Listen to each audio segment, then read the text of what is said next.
Oh man, guys, today's a very serious video, and I'm gonna need you guys to get your two E's ready for this video: your emotions and your empathy, because a video game has failed. I know.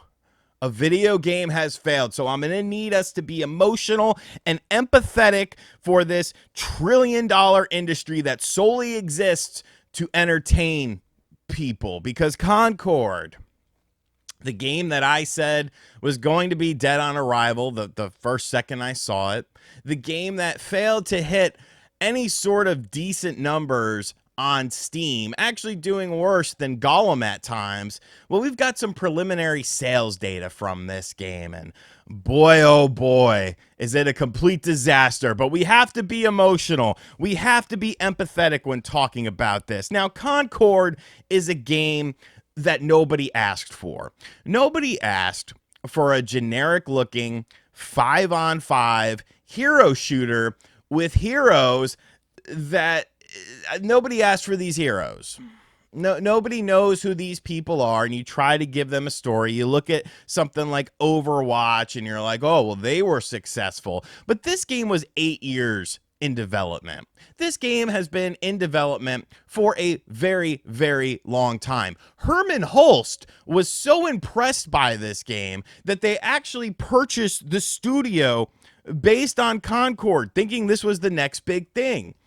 And when people saw Concord, when we were introduced to it via a story cutscene, and it was kind of like, okay, well, what kind of game is this? It looks kind of like a knockoff sort of Avengers sort of thing. And then we saw the gameplay, and it was a games as a service 5-on-5 hero shooter in a very saturated market that cost $40. People were like, huh. Well, this doesn't look very interesting. Now, before we really start to get analytical with this and talk about numbers and talk about where these numbers are coming from, because we, of course, have to talk about all that stuff, let me just be clear. If you are enjoying Concord, that's cool. I hope you enjoy it. I hope you are having a fun time with the game. You're a consumer. You help dictate the market and see what types of games have been made.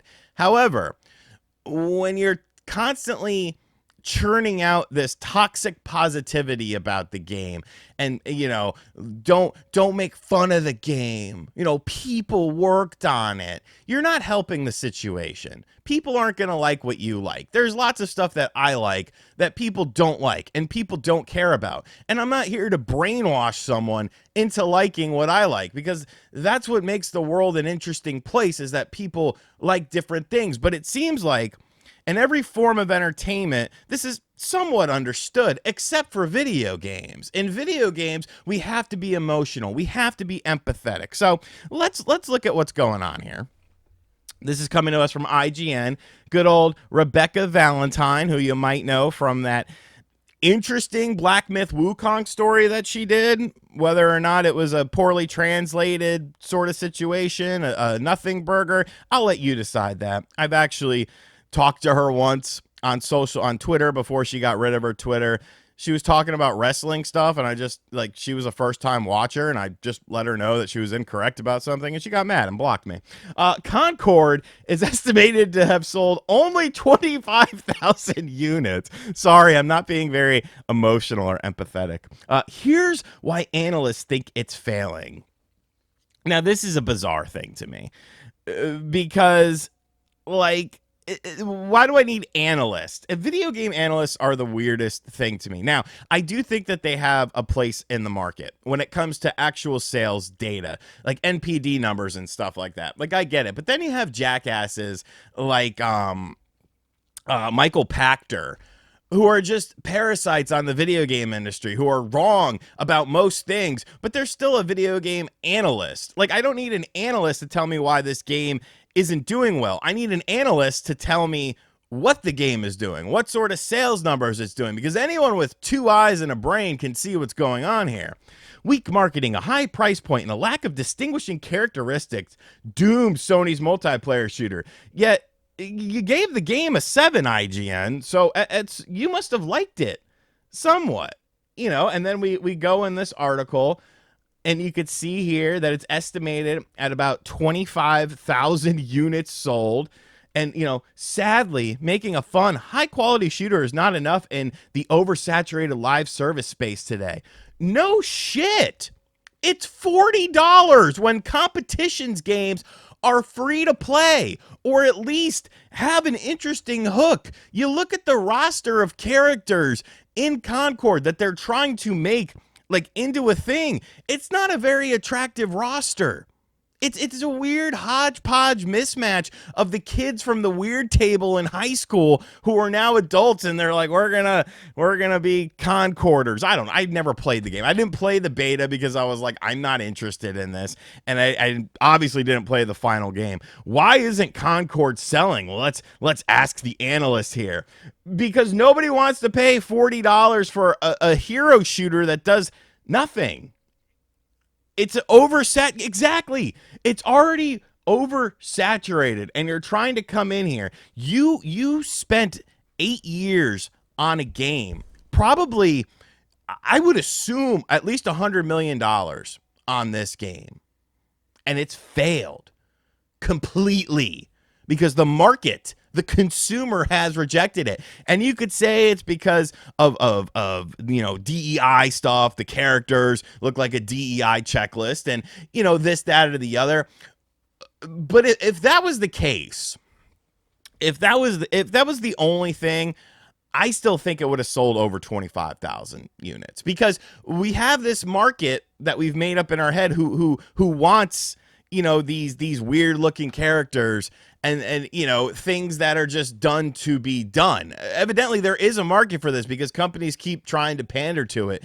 Yet when it comes to actual game sales and stuff like that, more often than not, you don't see that market sort of come out for it. Do I think that the characters themselves are the only reason this game failed? No, not at all. Do I think that it played a role? Maybe a small role, but at the end of the day, this is a $40 game where there's other games that do it already, and they do it for free.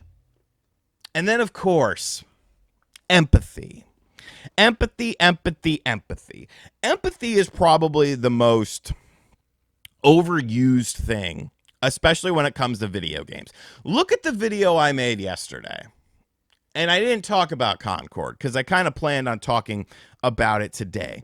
But I want to bring this up here. You have these people on Twitter, these toxic positivity peddlers. And I'm not going to name names because anyone could be considered that. It's just however you view this thing. And people like buy into this. They hype up everything. They want to be glazed by these companies. They love everything. Everything is awesome. And I feel like that is a detrimental thing, because then you get situations like Concord. But they always come out and they're like, don't be mean to the studios. Don't, think about the people who work at the studios. And look, I'll be honest.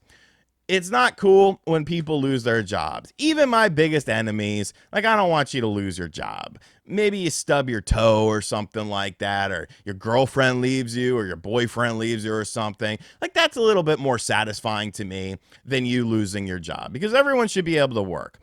But why is it the video game industry seems to be the only entertainment industry where this happens? If a TV show flops, does everyone think, oh, what about the stagehands? What about the actors? What about the directors? What about the camera crew? Like, no, you never hear anything like that. A music album flops. What about the producer? What about the studio? Nobody cares. Nobody cares about that. But for some reason, within the video game industry, you're supposed to tiptoe around. You're supposed to be like, there's basic empathy. I think most people don't want to see these people like completely lose their jobs or anything like that within the video game industry, because essentially the people working on Concord aren't really to blame for this. They were told to create something. They created what they were told to create.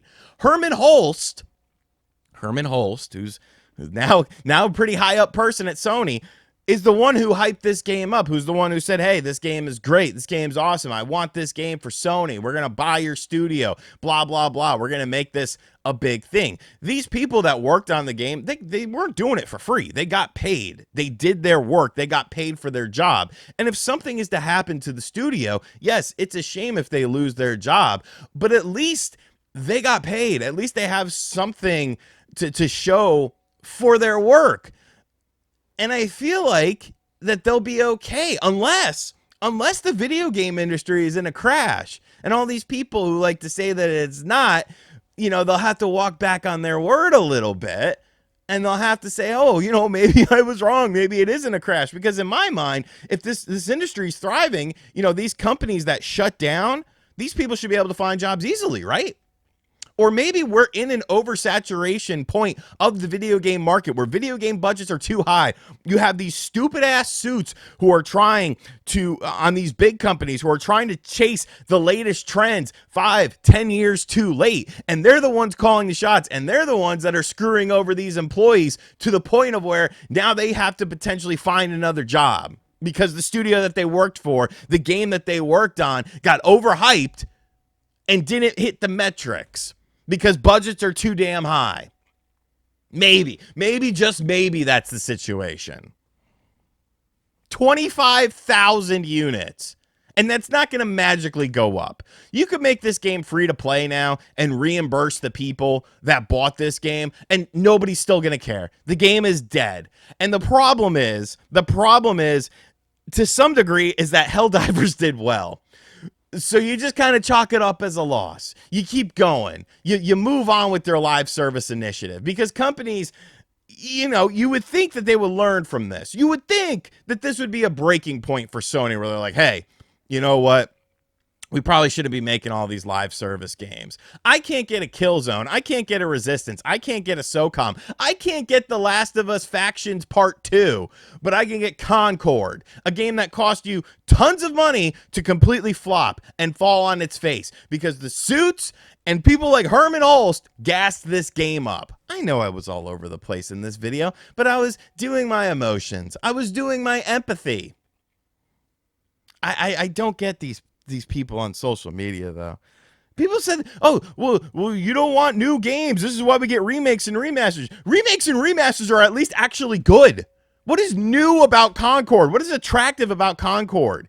People just seem to want you to support games so that you can get other games from these studios.